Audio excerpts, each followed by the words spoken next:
Hi. It started with something so small, I almost let it go. We were in the bedroom, packing for her cousin's wedding upstate. I was folding shirts, methodically, like my dad taught me, crease to crease.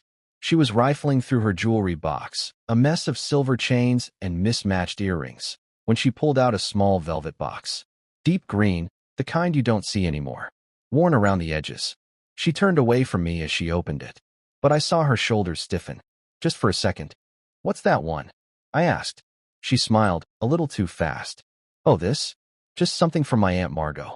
She gave it to me years ago. Said it was an heirloom." She slid the ring on. Gold. Thin.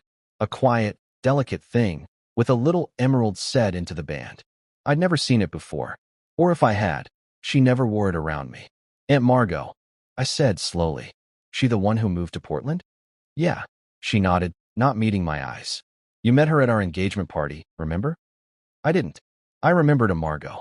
She was loud, wore too much perfume, and gifted us a framed photo of a sailboat for some reason. We don't sail. But the thing was, that ring didn't look like something Margot would own. It looked new, or at least recently polished. And it didn't look like an heirloom. It looked like a gift. Still, I didn't push. Not then.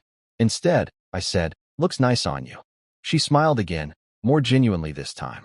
"Thanks, babe." We left for the wedding the next morning. Long drive, 5 hours north, into wine country. The kind of place where the roads narrow and the trees start to feel closer, like they're listening. The whole trip, I tried to push it out of my mind. But that ring, it stayed, glinting in the corner of my eye. She kept twisting it around her finger like it meant something more. I told myself I was overthinking it. Maybe I was. But a week later, we were back home, and I noticed she didn't put the ring back in the jewelry box. She wore it to work, to dinner, even to bed, sometimes. And I started remembering things I hadn't let myself dwell on before. The business trip I took 2 months earlier. Dallas. 3 nights. I'd been buried in meetings, hardly able to call her except for a quick, "love you," before crashing at the hotel. She'd been strange when I came back. Warmer than usual, oddly affectionate. Almost guilty. I brushed it off. Told myself she just missed me. But now, with that ring, a different thought crept in. One I didn't want to acknowledge, even in the quiet of my own head. So I asked, casually, one night, while we were watching reruns of some cooking competition. She was half asleep, curled into my side. "Hey," I said, "you ever get that ring appraised? You know, for insurance or whatever." She blinked, slow. "What?" "The emerald. Looks like the real thing. Might be worth something." She pulled her hand away slightly, fingers closing around the band. "It's not about the money. Didn't say it was. Just curious." She hesitated. "It's not real," she said. "Just sentimental." That should have been the end of it. But the next morning, the ring was gone. Back in the box. And this time, I noticed, the box wasn't in its usual drawer. It was in her closet, buried beneath scarves. That's when I got stupid. Or curious. Or both. She was in the shower, humming some old Fleetwood Mac song, and I stood in front of her closet like a thief. Opened the box. Held the ring. I turned it over, looking for a mark. Something, anything, that could make me feel sane again. And there it was. Engraved on the inside. Faint, but unmistakable. J.W. 5:17. I stood frozen. The shower still ran in the other room. Her voice drifting through the steam. And in my head, one fact looped over and over again. May 17th. That was the weekend I was in Dallas. I closed the box. Put it back. Too carefully, probably. My fingers trembled. The rest of the day, I barely spoke. She didn't notice. Or maybe she did, and pretended not to. That was her gift, after all, living comfortably inside silences that would eat me alive. That night, I lay beside her, staring at the ceiling, pretending to sleep. My mind traced over the last 6 months. No, the last year. The late-night texts she wouldn't explain. The sudden interest in yoga retreats. The way she'd started locking her phone. And J.W. I didn't know a J.W. She never mentioned one. But someone had given her that ring. On a weekend I was away. And his initials, they were right there, pressed against her skin every time she wore it. I could have asked her then. Shaken her awake, demanded answers. But instead, I stared at the ceiling. And I started planning. It's funny how once doubt takes root, you start seeing things you'd ignored before. Not just in the present, but in the past, too, like your memories running highlights with the sound turned up. Every strange glance, every changed habit, every lie that had once felt small enough to forgive. I kept the ring to myself for a while. 3 weeks, to be exact. 3 weeks of pretending to be okay. Of brushing her hair behind her ear in the morning like I wasn't dying inside. Of kissing her shoulder before bed and trying not to picture someone else doing the same thing. I watched her more closely in those weeks than I had in years. That's when I started noticing patterns. She smiled more when she was texting, kept her phone on silent, face down. Always ended her calls in the bathroom or outside on the porch, whispering. When I asked who she'd been talking to, she'd say, just my sister, or someone from the studio, like it was nothing. But it wasn't nothing. You can feel it when something's being kept from you. It fills the air like smoke. So I decided to look. Not because I wanted to catch her. I think some part of me still hoped I was wrong. That there was a good reason for the initials. That the date was coincidence. That she wasn't capable of this. I waited until she left for a meeting one Saturday morning. Said she'd be gone for a few hours, yoga, then brunch with Dana. I nodded, smiled, kissed her goodbye. The second the door clicked shut, I was up. Not panicked, just methodical. She kept a shoebox in her side of the closet. Old letters, birthday cards, little keepsakes she couldn't throw away. She told me once it was her sentimental stash. I always thought it was sweet. Now I wondered if it was evidence. It took me less than 2 minutes to find what I didn't want to find. A folded piece of paper, hidden beneath a stack of old Christmas cards. Plain notebook paper, torn at the edge, like it had been ripped out quickly.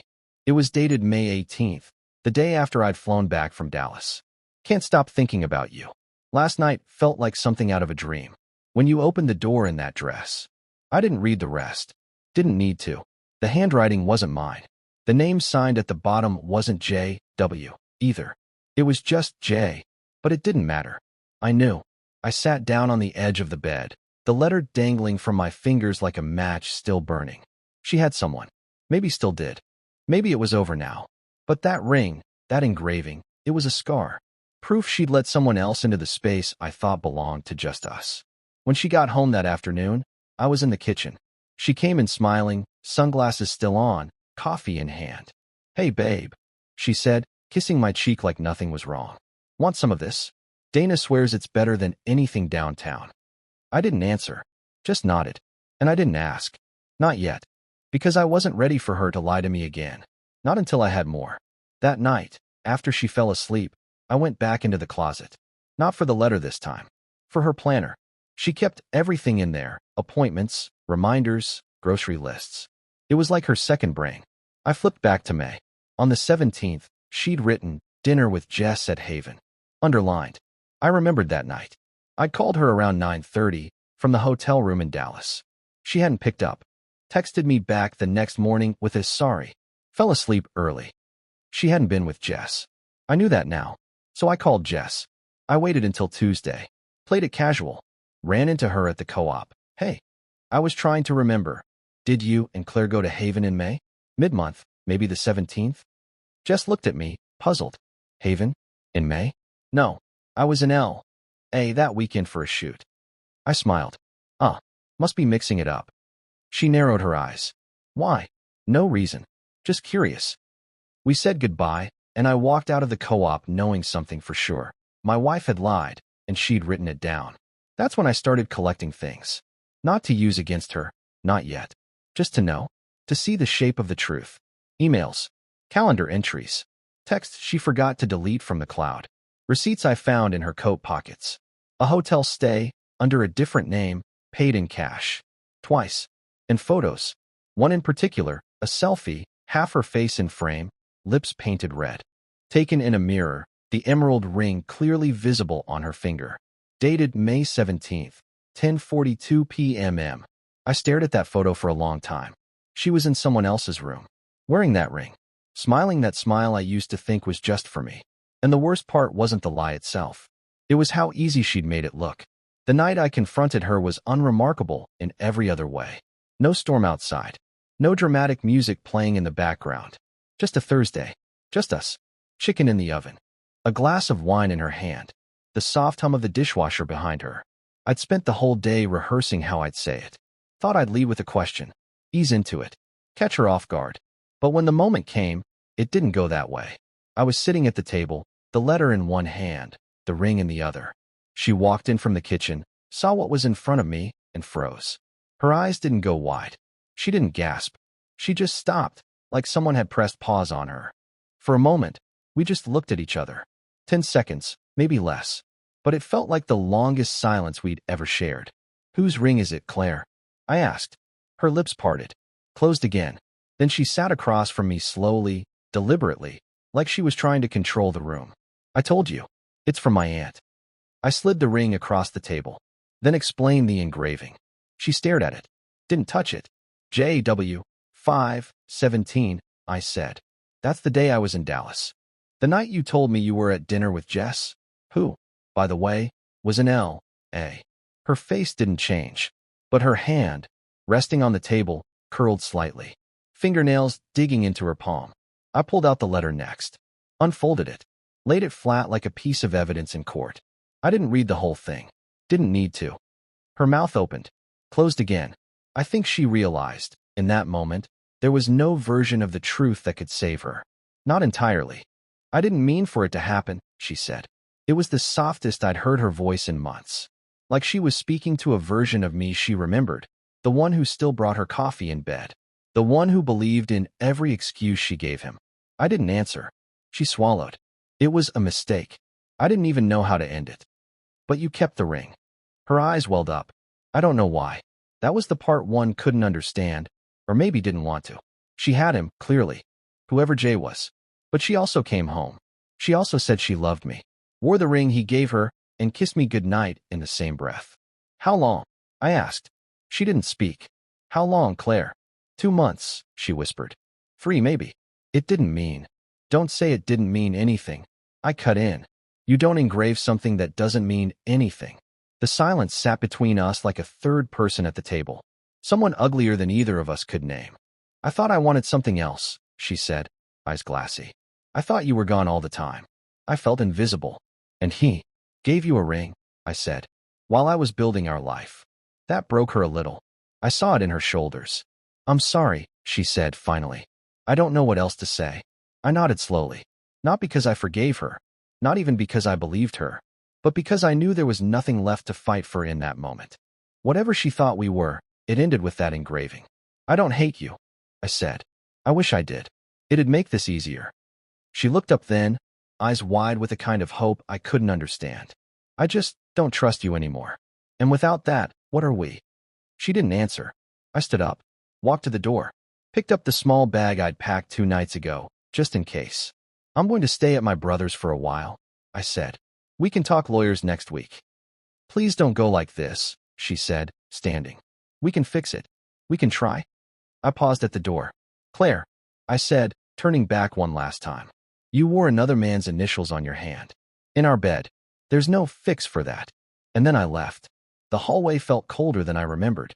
The world outside hadn't changed. Cars still passed. The wind still blew. But something in me had shifted forever. She claimed the ring was from her aunt. But the truth? The truth was written in gold, in tiny letters, on the inside of a band she thought I'd never look at. And once I saw it, I couldn't unsee the rest. Bye-bye.